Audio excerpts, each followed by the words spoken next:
He still remembered the moment the world above vanished.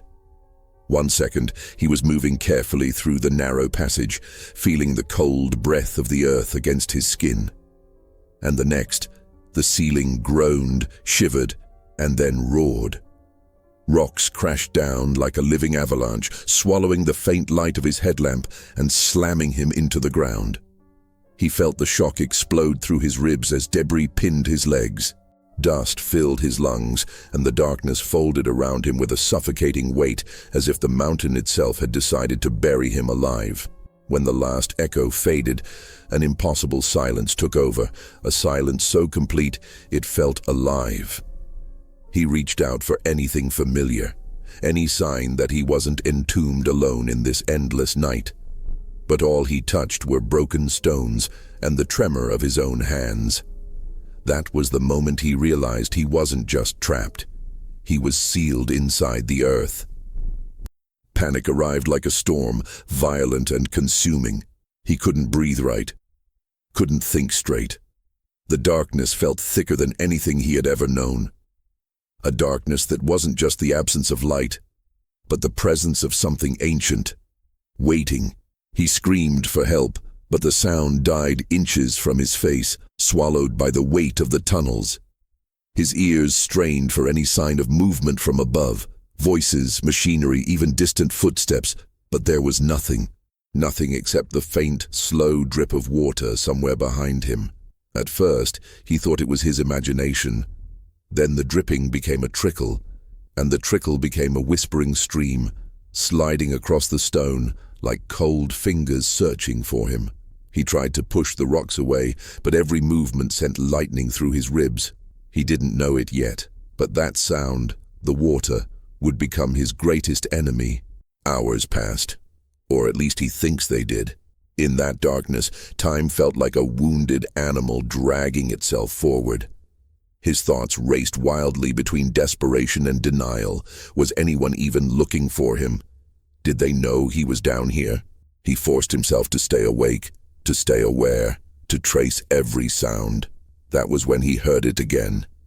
The water, louder now, slithering through cracks in the stone. It wasn't rising fast, but it was rising. He felt it brush against his boots, icy and merciless.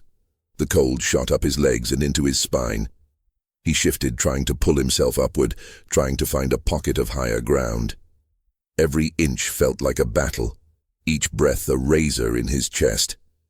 But he moved, because he had to, because surrendering wasn't an option, not when the darkness itself seemed ready to drown him.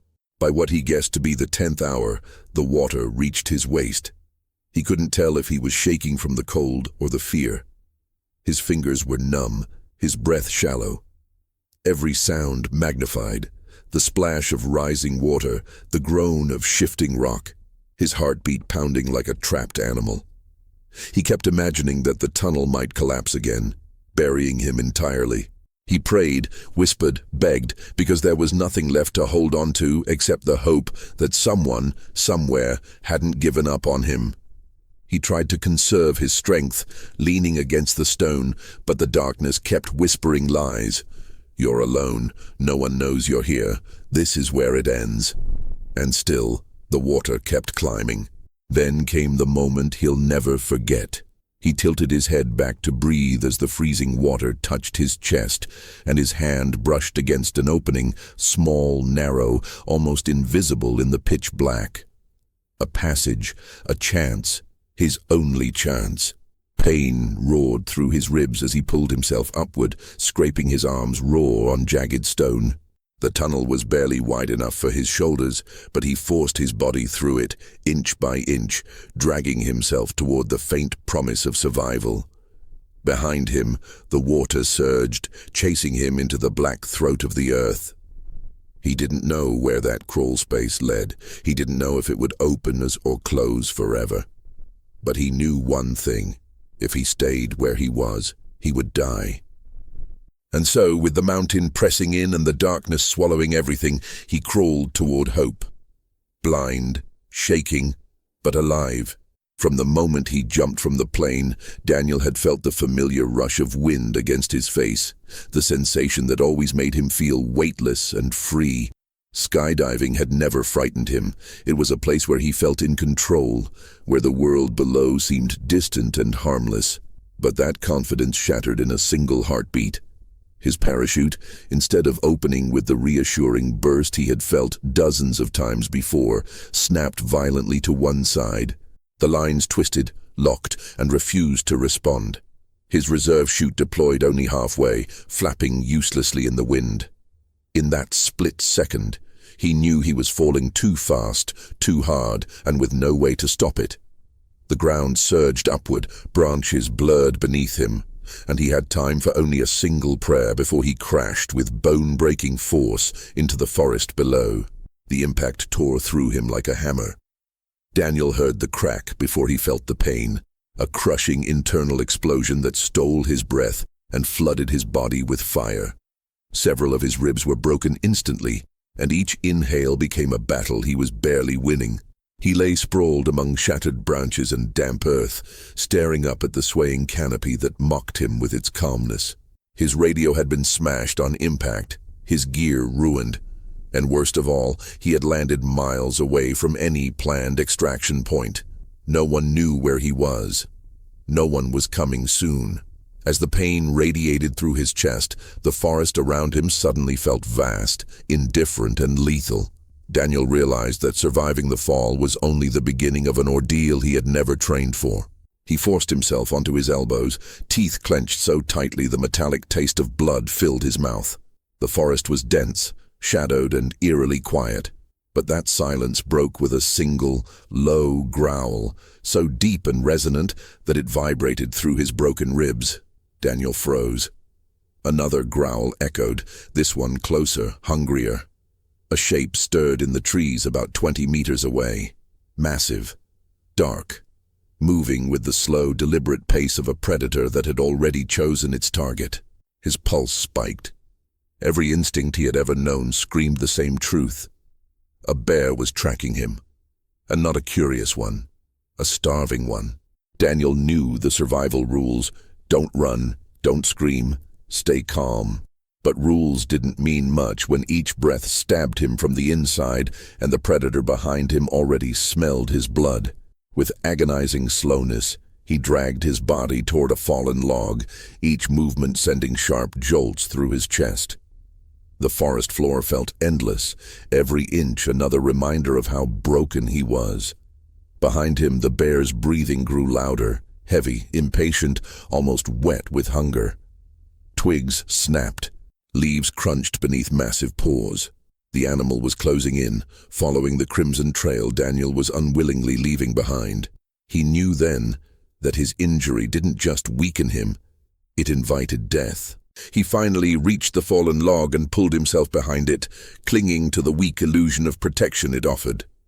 His vision flickered from the pain, but he forced himself to stay conscious. The bear emerged moments later, emaciated, ribs visible beneath its fur, eyes locked with a desperate savagery. It lowered its snout, sniffing the trail Daniel had left, and began advancing with terrible certainty. Hidden only by rotting wood and scattered leaves, Daniel felt his heart pound so violently it hurt. In that moment, one truth consumed him entirely. Surviving the fall had been a miracle. But surviving the creature now hunting him would require something far greater. The response to your latest input is actually the beginning of a new story about Elias Warren trapped in a mine, not the continuation of Daniel's story. Since you are starting a new story, I will use Elias Warren as the main character and ensure the third-person narrative is maintained. Elias Warren had always believed he understood solitude. As a surveyor who spent half his life mapping abandoned mines and forgotten tunnels, isolation was part of the job, an unspoken companion he'd grown used to. But nothing in his career, nothing in his carefully built mental armor prepared him for the moment the world above him collapsed into a roar of stone and darkness. One minute he was sketching the contour of a narrow underground passage, the next he heard a rumble, like distant thunder rolling through the earth. Then the ceiling fractured. A wall of jagged rock crashed down with a violence that swallowed the tunnel behind him, sealing his only exit. When the echo of destruction faded, he was left in a silence so pure and suffocating that it felt alive. He stood frozen, dust speckling the air in shimmering clouds he could barely see, because the fall had extinguished his headlamp. A flash of pain shot through his ankle as he tried to step back. Twisted, probably sprained. He steadied himself against the cold rock wall and listened, forcing slow breaths. The air tasted metallic, unsettled, as though the earth itself was still trembling from the impact. Elias had mapped dozens of unstable tunnels in his life, but this was the first time he'd been on the wrong side of a collapse. The shock of it rattled him, settling deep into his chest like a weight he didn't yet know how to lift. He knelt, feeling through the rubble where the passage once extended. His gloved hands brushed over boulders far too heavy for him to shift. Even the smallest stones seemed fused into an immovable barrier. The realization settled in. The exit was completely sealed. Elias swallowed hard, a pulse of panic tightening around his ribs. In the suffocating darkness, fear grew quickly, too quickly, but he forced his voice low, steady. "You're not done. Not yet." Speaking aloud anchored him. In a world without light, sound became a lifeline. His training told him to conserve the batteries on his backup flashlight, so he didn't turn it on immediately. Instead, he placed one hand on the tunnel wall and followed its contour deeper into the unknown. Every inch of progress felt like stepping into a void. The darkness pressed close, heavy and absolute as though it had mass. Without visual cues, the simple act of walking became disorienting. He misjudged the uneven ground and stumbled twice, each slip echoing through the tunnel like a warning. His ankle throbbed in protest, but he pushed on, determined to find a pocket of open space where he could regroup. Several minutes in, he paused. There, faint, subtle, almost imagined. A sound, dripping, slow, rhythmic. Water. Elias angled his head, tracking where it echoed from. Water in abandoned mines wasn't unusual, but here, deep inside a collapsed passage, it carried a different meaning. It was moving, flowing, which could mean escape routes or rising flood levels. Neither possibility sat comfortably. His pulse quickened. The memory of past incidents he'd studied, workers drowned because they couldn't reach higher ground in time, flashed uninvited through his mind. He clicked on the backup flashlight. The thin beam sliced through the dark, a trembling white ribbon against the black walls. The passage widened ahead, the floor sloping downward in a way that made his stomach tighten. Water trickled along the rock, collecting into shallow pools. He stepped carefully, mindful of the slick surface, and scanned the walls for any sign of structural instability. Cracks spidered across the ceiling, fresh ones, thin but menacing. The mine felt like a giant exhaling after a long sleep, and Elias was a trespasser trapped in its lungs. He tried his radio next. Static, no signal, not even a flicker. The rock overhead was too thick, too dense. He tapped the device against his palm, knowing it was pointless but needing to try anyway. His team wasn't scheduled to check in with him for another 3 hours. They wouldn't realize something had gone wrong until then, and even after that, it would take time for help to arrive. The math wasn't in his favor.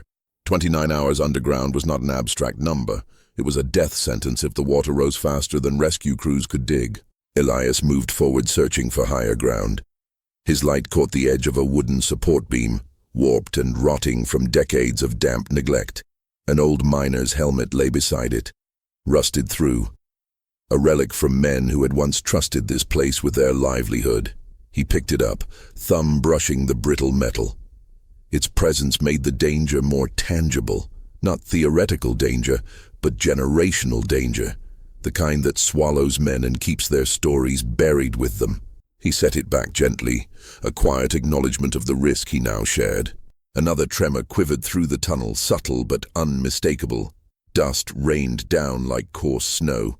Elias stiffened, instinctively lowering his stance. More instability. Another collapse could happen at any moment. He played out the scenarios. If the ceiling gave out here, he wouldn't have time to move. He needed to keep going, to reach higher passages before the water levels shifted or the earth decided to tighten its grip. Every decision felt like a gamble, but standing still was the worst bet of all. He limped onward, his breath controlled but shallow, the silence punctuated only by dripping water and the faint hum of his flashlight. Elias Warren, a man who had spent years studying the behavior of stone and structure, now found himself utterly at their mercy. The tunnel ahead forked, one path descending further into darkness, the other rising at a gentle incline. He didn't hesitate. He turned uphill, muttering to himself. Up means life. But deep inside, he understood the truth. As long as the earth stayed restless and the water kept creeping forward, he was running out of time. Elias Warren had always trusted water. Growing up in the mountains of Oregon, streams were his refuge, cold, clear places where he learned patience and calm. But down here, trapped beneath a collapsed world of stone, water became something else entirely, something predatory. By the time he reached the inclined tunnel, the trickles he'd heard earlier had grown into steady flows. The sound followed him like footsteps in the dark, echoing off the walls, whispering warnings he didn't want to hear. His flashlight beam jittered as he moved, revealing the sheen of moisture spreading across the rocky floor, creeping in behind him like an approaching tide. He paused at the highest point he'd found so far, a natural alcove carved into the tunnel wall. It wasn't much protection, but it offered perspective. He crouched, ankle throbbing, ribs tightening under the strain of shallow breaths. He lifted the flashlight and scanned the descent he had just climbed. Thin streams now cascaded from cracks in the ceiling, weaving through the debris, pooling in low spots.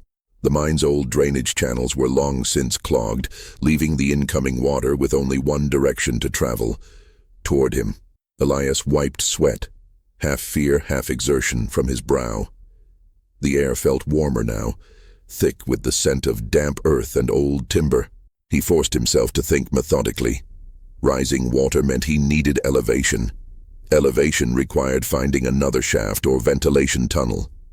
Mines like this typically had at least one auxiliary route, an emergency escape ladder, a forgotten passage, even an old vertical chute. He just needed to find it before the water swallowed everything below. He braced himself against the wall and continued. Every few steps, he shut off his flashlight, listening to the mine breathe. It was a trick he'd learned years ago. In absolute silence, your ears could guide you better than your eyes. In the dark, the sound of airflow sometimes revealed paths light couldn't. But this time, turning off the light changed something inside him. The darkness felt thicker than before, clothed in an ancient stillness that pressed against his skin like icy hands. He listened. Carefully, deliberately. Aside from the water, the mine was quiet. Too quiet. He turned the light back on quickly, the sudden brightness causing his heart to kick against his ribs. "Don't panic," he whispered. "Panic kills faster than anything in here." He repeated the words twice more, anchoring himself. Then he kept walking, forcing the fear back into a corner of his mind where it couldn't paralyze him. Minutes passed. Long, dragging minutes that felt like entire hours. His ankle sent shocks up his leg with every uneven step, and the tunnel's incline became steeper. The beam of his flashlight revealed jagged formations jutting from the ground, remnants of old blasts that had fractured the rock decades earlier. Elias navigated around them, breath hitching when his boot slipped on a slick stone. He caught himself with one hand against the wall, the motion pulling painfully at his ribs. Stars burst behind his eyes. He crouched, breathing through the pain, the metallic taste of dread thickening on his tongue. Then, another tremor. This one deeper, more ominous. The ceiling groaned like an old ship caught in a storm, sending dust raining down in a choking cloud. Elias flattened himself against the wall, instinct taking over. A crack split open somewhere behind him with a sharp, violent snap. A heartbeat later, a cascade of rocks tumbled down the incline. His flashlight darted to the source just in time to see a section of the lower tunnel collapse beneath the incoming water. The fall blocked the path completely, turning the space he'd just escaped into a sealed basin. The water surged against the new barricade, forced upward even faster. The sight tightened something primal in him. There was no turning back now, not even as a last resort. The mine had cut off his retreat, leaving one direction to follow. He limped forward with renewed urgency, gripping the flashlight so tightly his knuckles whitened. For a moment, he thought he felt airflow, cold, thin, whispering through the darkness like a guiding breath. Hope flickered. He followed it. The tunnel widened, opening into a chamber supported by massive timber beams. Some had rotted, but others still stood firm, remnants of the mine's early days. In the center of the chamber lay an old metal hatch, half buried in silt. Elias knelt beside the hatch, brushing away layers of grit. A faded stencil marked its surface, Vent 04, a ventilation shaft. Relief broke over him in a dizzying rush. If the shaft was intact, it could lead upward, possibly to a secondary exit, or at least a dry chamber where he could wait for rescue. He hooked his fingers under the edge and pulled. The hatch didn't budge. He tried again, ribs screaming in protest, but it held firm as if welded by rust and time. "Come on," he growled through clenched teeth. He repositioned, braced his good foot, and heaved with every ounce of strength left in him. The hatch groaned. For an agonizing moment, it resisted. Then, with a shrill metallic crack, it snapped free. Elias fell backward, breath punched from his lungs. He scrambled up and shined his light into the shaft. A narrow vertical tunnel stretched upward into darkness, lined with rusted metal rungs. Many were corroded, some missing entirely. But it was a path, a dangerous one that demanded he climb with a damaged ankle and bruised ribs. But still, a path. Water continued rising behind him. He could hear it rushing closer, gurgling like something hungry searching for him. He gripped the first rung, its rust flaking into his palm. He tested his weight. The rung groaned, but held. Elias drew in a shaky breath. Up means life. He whispered again. The water surged into the chamber, splashing against his boots. No more time. He hoisted himself onto the rung, pain firing through his ribs like lightning. He clenched his jaw and climbed. One rung, then another. Each movement ignited pain so sharp it blurred his vision, but he kept going, driven by the singular truth echoing in his mind. If he didn't climb, the water would take him, and the mine would become his grave. Elias had climbed only 6 rungs before he understood just how treacherous the shaft truly was. Every movement demanded precision. His injured ribs screamed with each pull, and his ankle throbbed so violently that even resting his boot on the metal support sent tremors up his leg. The shaft was claustrophobic, barely wide enough for his shoulders, and the air felt stale, like it had been trapped for years, unmoving, unbreathed. Rust flaked beneath his fingers, drifting down into the darkness below like burnt orange snow. He kept climbing, each breath ragged, each motion fueled not by strength, but by desperation. Behind him, he could already hear the water flooding into the chamber, gulping upward, eager to follow. When he reached the first missing rung, he froze. The gap stretched nearly 2 feet, an impossible distance for someone with both ribs and ankle injured. Elias braced himself, pressing his back against one wall and his boots against the opposite side. His flashlight beam wobbled, painting the shaft in trembling gold as he shifted his weight. The metal groaned beneath him, echoing through the tunnel like a warning. He exhaled slowly, then pushed upward, back sliding against cold stone, boots scraping for purchase. For a breathless moment he hovered between falling and climbing. Then his hand found the next rung, fingers closing around it like salvation. He pulled himself up with a grunt, heart pounding so loudly it drowned out the rising water below. He paused to catch his breath, pressing his forehead against his forearm as the flashlight dangled from his wrist strap. The pain in his ribs pulsed like a second heartbeat. Sharp, relentless, punishing. Every inhale felt like the walls of the shaft were squeezing him tighter. He forced himself to remain still, counting slowly until the agony dulled enough for him to continue. When he finally lifted the flashlight again, dust drifted in the beam, swirling like phantoms. The sight reminded him how far underground he still was. Rescue crews, if they were even searching yet, would have no idea he'd entered this forgotten shaft. The thought chilled him far more than the air. A few feet higher, the metal rungs shifted from merely corroded to dangerously unstable. One snapped the moment his weight touched it, a sharp metallic crack that echoed like a gunshot. His stomach lurched as he slipped, boots scraping, body twisting. Instinct saved him. His free hand shot out, gripping a higher rung so hard it tore skin from his palm. Blood smeared against the rusted metal, glistening in the flashlight's glow. Not now, he hissed through clenched teeth.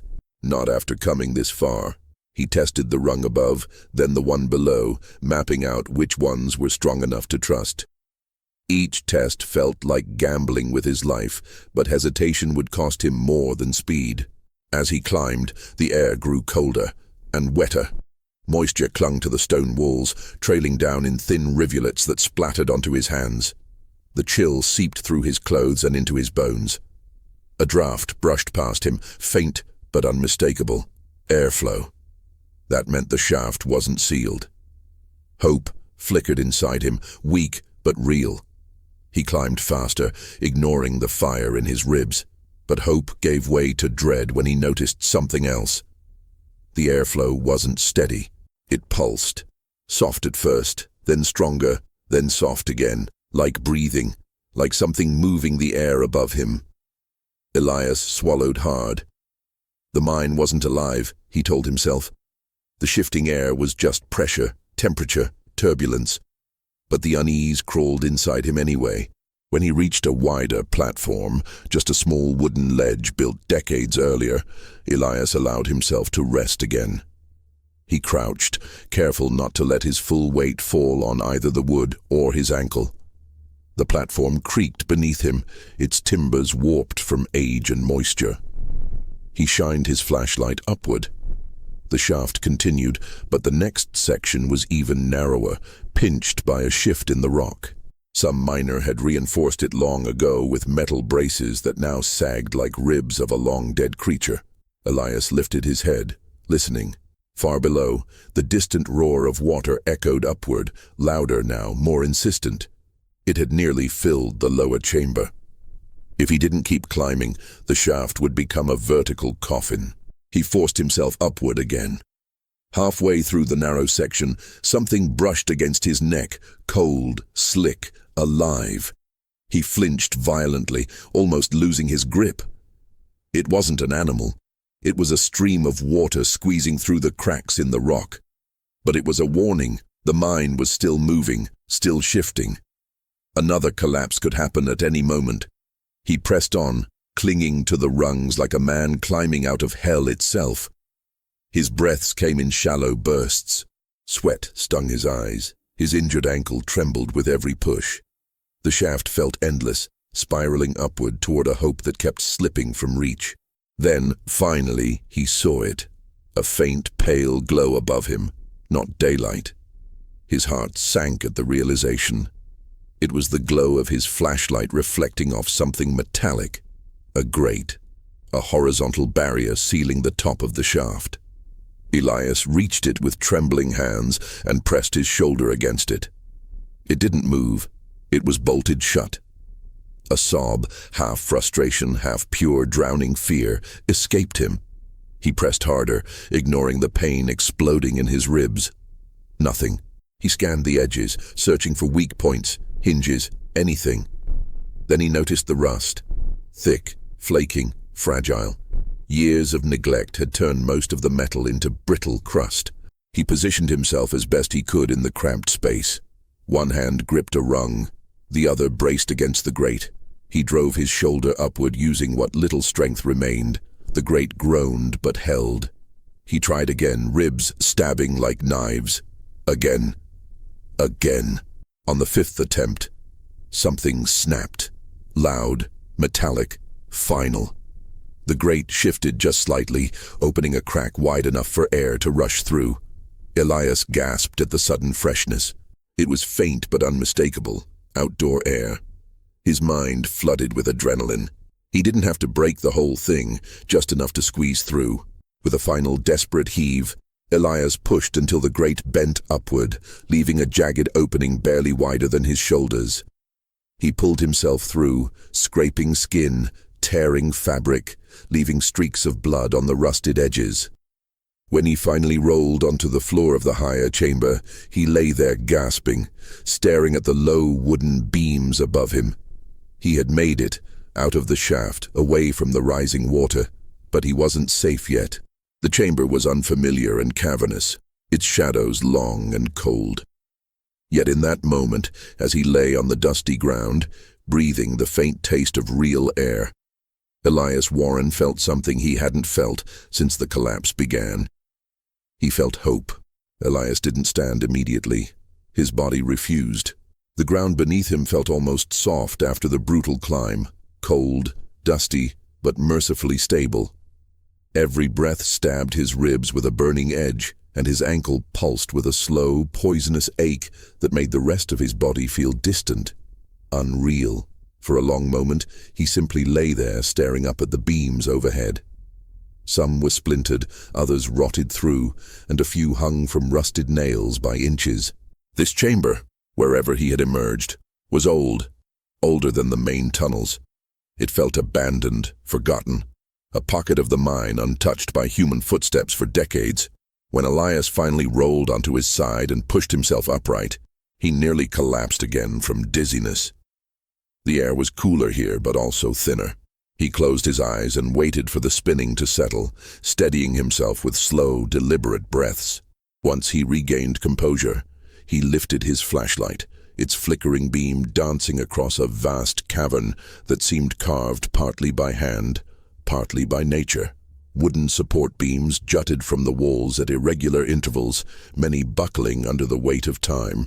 Old mining tools lay scattered, shovels with rusted heads, broken pickaxes, a wheelbarrow half buried under sediment.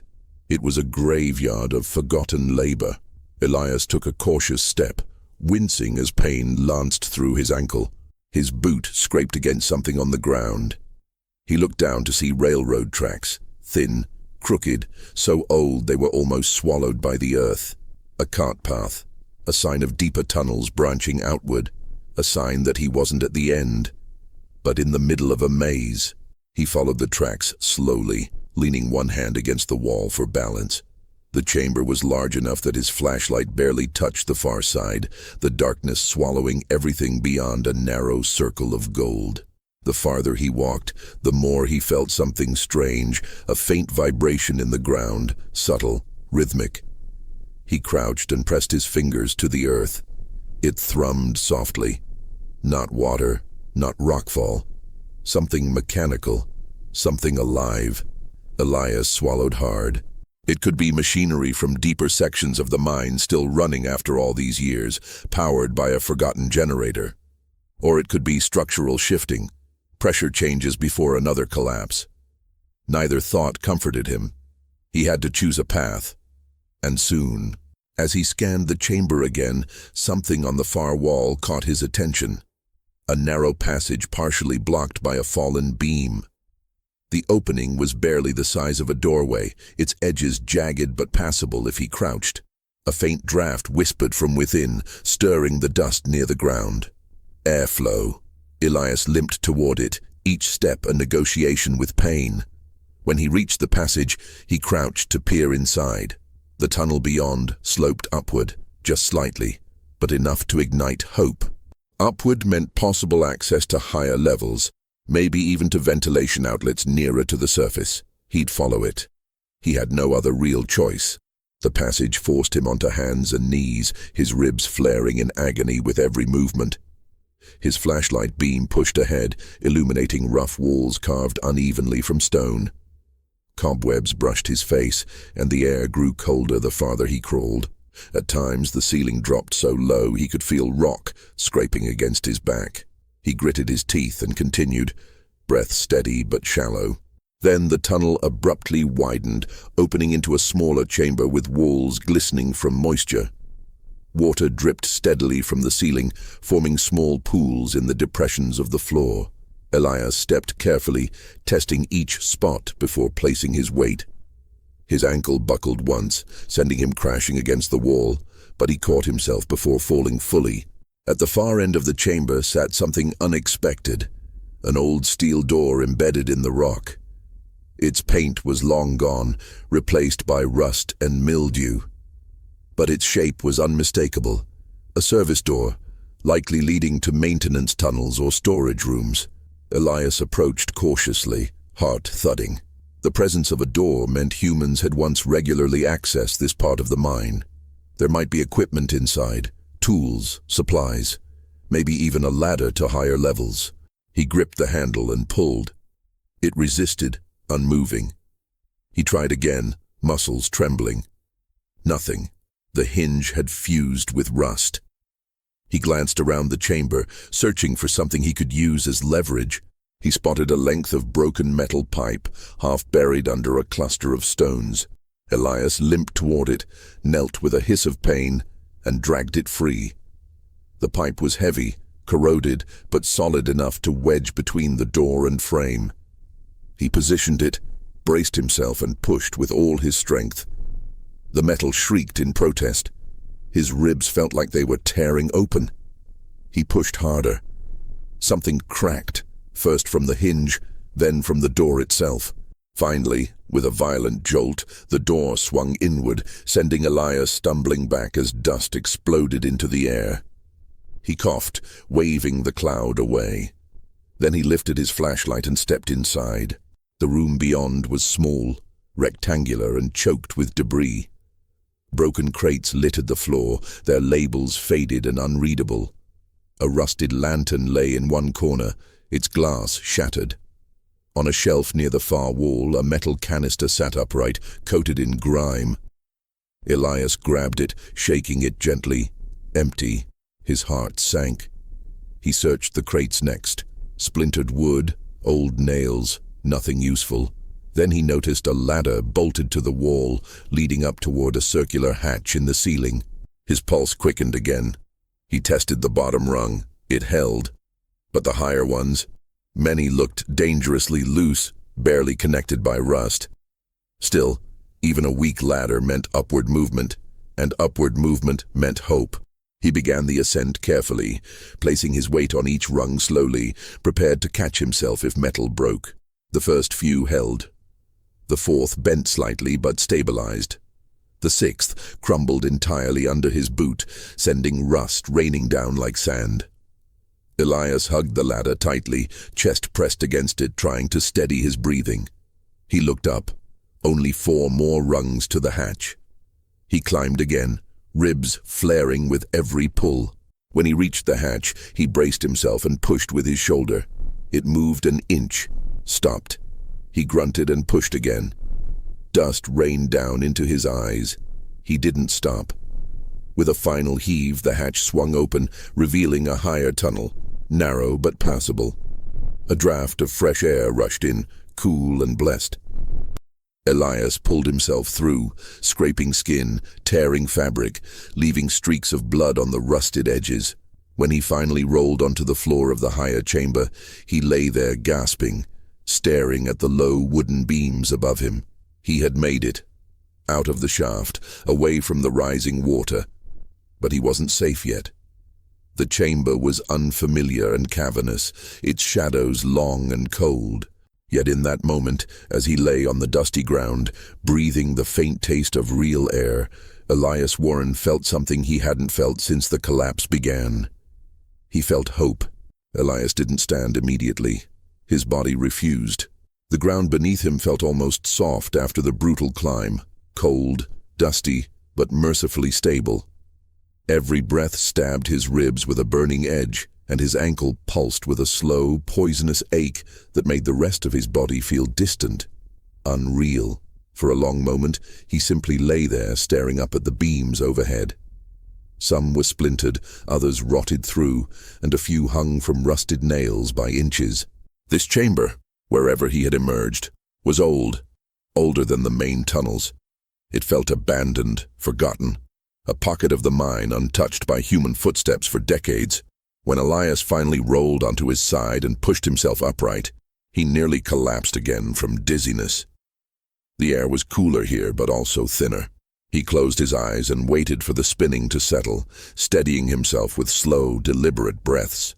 Once he regained composure, he lifted his flashlight, its flickering beam dancing across a vast cavern that seemed carved partly by hand, partly by nature. Wooden support beams jutted from the walls at irregular intervals, many buckling under the weight of time. Old mining tools lay scattered, shovels with rusted heads, broken pickaxes, a wheelbarrow half buried under sediment. It was a graveyard of forgotten labor. Elias took a cautious step, wincing as pain lanced through his ankle. His boot scraped against something on the ground. He looked down to see railroad tracks, thin, crooked, so old they were almost swallowed by the earth. A cart path, a sign of deeper tunnels branching outward, a sign that he wasn't at the end, but in the middle of a maze. He followed the tracks slowly, leaning one hand against the wall for balance. The chamber was large enough that his flashlight barely touched the far side, the darkness swallowing everything beyond a narrow circle of gold. The farther he walked, the more he felt something strange, a faint vibration in the ground, subtle, rhythmic. He crouched and pressed his fingers to the earth. It thrummed softly. Not water, not rockfall. Something mechanical, something alive. Elias swallowed hard. It could be machinery from deeper sections of the mine still running after all these years, powered by a forgotten generator. Or it could be structural shifting, pressure changes before another collapse. Neither thought comforted him. He had to choose a path, and soon. As he scanned the chamber again, something on the far wall caught his attention. A narrow passage partially blocked by a fallen beam. The opening was barely the size of a doorway, its edges jagged but passable if he crouched. A faint draft whispered from within, stirring the dust near the ground. Airflow. Elias limped toward it, each step a negotiation with pain. When he reached the passage, he crouched to peer inside. The tunnel beyond sloped upward, just slightly, but enough to ignite hope. Upward meant possible access to higher levels, maybe even to ventilation outlets nearer to the surface. He'd follow it. He had no other real choice.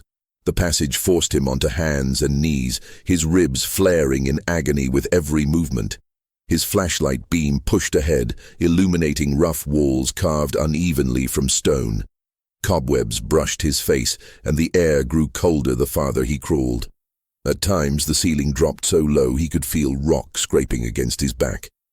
He gritted his teeth and continued, breath steady but shallow. Then the tunnel abruptly widened, opening into a smaller chamber with walls glistening from moisture. Water dripped steadily from the ceiling, forming small pools in the depressions of the floor. Elias stepped carefully, testing each spot before placing his weight. His ankle buckled once, sending him crashing against the wall, but he caught himself before falling fully. At the far end of the chamber sat something unexpected, an old steel door embedded in the rock.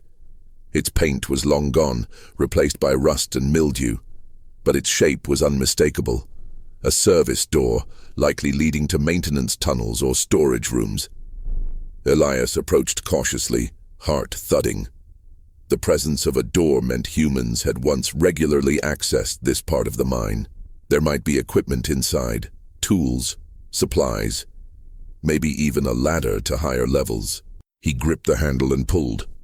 It resisted, unmoving. He tried again, muscles trembling. Nothing. The hinge had fused with rust. He glanced around the chamber, searching for something he could use as leverage. He spotted a length of broken metal pipe half buried under a cluster of stones. Elias limped toward it, knelt with a hiss of pain, and dragged it free. The pipe was heavy, corroded, but solid enough to wedge between the door and frame. He positioned it, braced himself, and pushed with all his strength. The metal shrieked in protest. His ribs felt like they were tearing open. He pushed harder. Something cracked, first from the hinge, then from the door itself. Finally, with a violent jolt, the door swung inward, sending Elias stumbling back as dust exploded into the air. He coughed, waving the cloud away. Then he lifted his flashlight and stepped inside. The room beyond was small, rectangular, and choked with debris. Broken crates littered the floor, their labels faded and unreadable. A rusted lantern lay in one corner, its glass shattered. On a shelf near the far wall, a metal canister sat upright, coated in grime. Elias grabbed it, shaking it gently. Empty. His heart sank. He searched the crates next. Splintered wood, old nails. Nothing useful. Then he noticed a ladder bolted to the wall, leading up toward a circular hatch in the ceiling. His pulse quickened again. He tested the bottom rung. It held, but the higher ones, many looked dangerously loose, barely connected by rust. Still, even a weak ladder meant upward movement, and upward movement meant hope.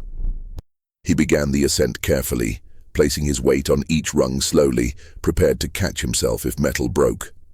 The first few held. The fourth bent slightly but stabilized. The sixth crumbled entirely under his boot, sending rust raining down like sand. Elias hugged the ladder tightly, chest pressed against it, trying to steady his breathing. He looked up. Only 4 more rungs to the hatch. He climbed again, ribs flaring with every pull. When he reached the hatch, he braced himself and pushed with his shoulder. It moved an inch. Stopped. He grunted and pushed again. Dust rained down into his eyes. He didn't stop. With a final heave, the hatch swung open, revealing a higher tunnel. Narrow, but passable. A draft of fresh air rushed in, cool and blessed. Elias pulled himself through, scraping skin, tearing fabric, leaving streaks of blood on the rusted edges. When he finally rolled onto the floor of the higher chamber, he lay there gasping, staring at the low wooden beams above him. He had made it. Out of the shaft, away from the rising water. But he wasn't safe yet. The chamber was unfamiliar and cavernous, its shadows long and cold. Yet in that moment, as he lay on the dusty ground, breathing the faint taste of real air, Elias Warren felt something he hadn't felt since the collapse began. He felt hope. The night had settled over the desert like a suffocating blanket, heavy and unmoving. Lucas walked with slow, deliberate steps, every muscle trembling with exhaustion. The storm had passed hours earlier, but its legacy clung to him. Sand embedded in his clothes, grit between his teeth, and a strange ringing in his ears that came and went like a fading memory. The moon emerged from behind a veil of clouds, casting a pale silver glow across the dunes. Lucas stared at it with hollow eyes, aware that the temperature was dropping fast.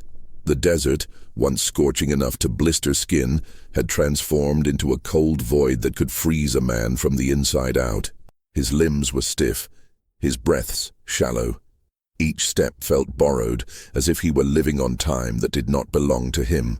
He wrapped his arms tightly around his torso, trying to preserve what little warmth remained.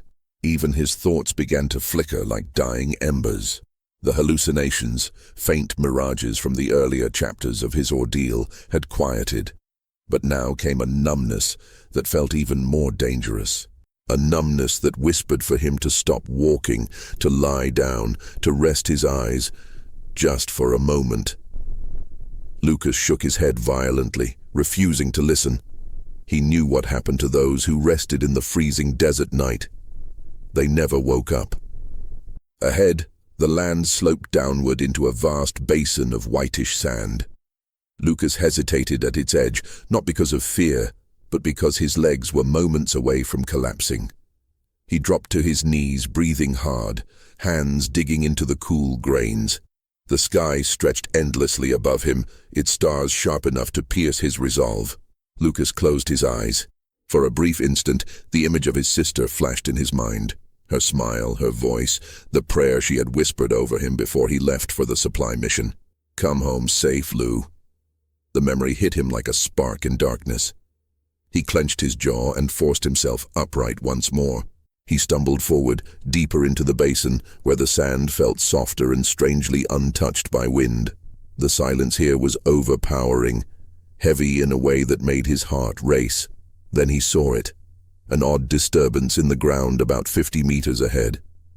At first, Lucas thought it was just another trick of the moonlight. But as he approached, he noticed a protrusion of metal half buried in the sand. His breath caught in his throat. He hurried the last few steps, falling to his knees again as he brushed sand away with trembling hands. It was a piece of an antenna. A broken one, but unmistakably part of a communication tower. Lucas stared at it, tears burning at the corners of his eyes.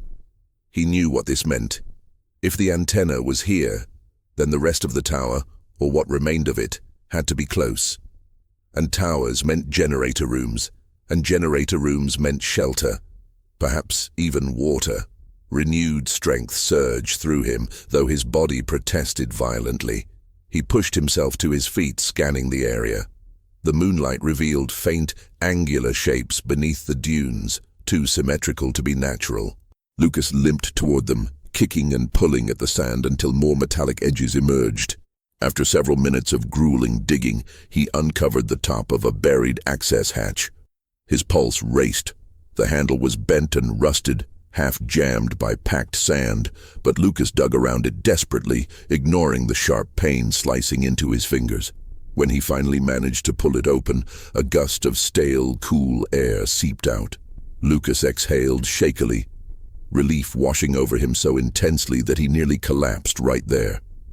The hatch opened into a ladder descending into darkness. He hesitated only long enough to whisper a quiet thanks to God before lowering himself inside. The silence inside the bunker was thick and oppressive, but the temperature was tolerable, warmer than outside, and most importantly, sheltered from the deadly winds. Lucas scanned the small room with his flashlight, the last faint glow from a battery that had been dying for hours. The beam revealed old storage shelves, a disconnected power console, and a large metallic tank in the corner. Lucas's heart thudded painfully. A water reservoir. He staggered toward it, twisting the valve with both hands. At first, nothing happened. Panic surged through him. He struck the valve with the heel of his palm, twisting harder. A thin stream of water sputtered out, then a steady drip, then a weak but constant flow. The sound was like music. Lucas cupped his hands beneath the thin stream and drank greedily, almost choking in his desperation. The water was stale, faintly metallic, but it was life. Pure life. He drank until the dizziness faded and his mind regained clarity. Afterward, he splashed his face, rubbing away layers of sand and drying blood. His body shook, not only from cold or exhaustion, but from the overwhelming relief. Once his breathing steadied, Lucas slumped against the reservoir and closed his eyes. For the first time since the crash, the shadows of death retreated. After several minutes, he forced himself back up. He explored the bunker further, hoping for supplies. Some shelves were empty, others held tools damaged by time. But on the lowest shelf, nearly hidden by dust, Lucas found a small emergency case. Inside, he discovered a cracked flare gun, a half-charged power bank, and a folded map sealed in plastic. He unfolded it with trembling fingers. The map detailed the region, and there, marked by a faded red circle, was an outpost less than 5 kilometers north of his location. Lucas inhaled sharply. 5 kilometers. The distance sounded impossible, but compared to the dozens he had already crossed, it was salvation. Lucas spent a few minutes in prayer, his forehead resting against his clasped hands, his voice trembling with gratitude and exhaustion. Then, with renewed determination, he packed the flare gun, stored some water in a rusted canister he found nearby, and climbed back up the ladder. The desert air was freezing, but the stars above seemed less menacing now. He stepped onto the sand, tightened the straps of his worn-out bag, and stared north. The dawn was still hours away, but Lucas no longer feared the night. He walked forward with steady resolve, knowing that the end of his ordeal was approaching. He had survived storms, hunger, madness, and despair. Now, he would survive the final stretch. He would make it home. The first light of dawn found Lucas still walking, each step slow but unwavering. The desert stretched endlessly behind him, a vast graveyard of trials, storms, and memories he would carry for the rest of his life. But ahead, on the horizon, a faint structure shimmered in the rising sun. For a moment, Lucas thought it might be another illusion, another mirage sent to torment him. But as the sun climbed, the outline sharpened. A tower, a fence, and the faint glint of metal rooftops. An outpost. His breath hitched, a sob catching in his throat. He pressed forward, leaning into the cold morning wind, refusing to let fatigue steal this moment from him. When he finally collapsed at the feet of the first guard who spotted him, Lucas managed only 3 words before everything went dark. "I made it." He awoke hours later inside a medic tent, wrapped in blankets, an IV line in his arm. Warmth surrounded him. Real warmth. Not the fleeting illusion of survival, but the steady embrace of safety. Voices murmured around him, some in shock, others in awe at the distance he had traveled and the conditions he had endured. Lucas listened silently, eyes closed, letting their disbelief wash over him like a distant echo.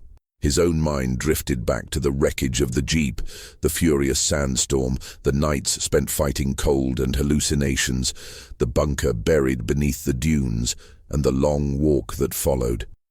He didn't see himself as a hero. He saw only a man who refused to give up, a man who prayed when strength failed, a man who kept walking when the desert demanded surrender. When he finally opened his eyes, he felt something he hadn't felt in days. Peace. Later, as he sat outside the tent sipping warm tea, Lucas watched the sky turn golden. The desert looked different now, less like an enemy, more like a teacher that had forced him to confront the deepest corners of his spirit. He knew he would return home soon, back to the people who had prayed for him, back to the life that now felt infinitely more precious. But even as he prepared to leave, he carried with him a quiet truth. Survival had not come from his strength alone. It had come from grace, from perseverance, from the unseen hands that guided him through darkness. As the wind brushed softly across the dunes, Lucas bowed his head, whispering a final prayer of gratitude. He had been lost, tested, broken, and reshaped. But now he was found, and he would never look at life the same way again.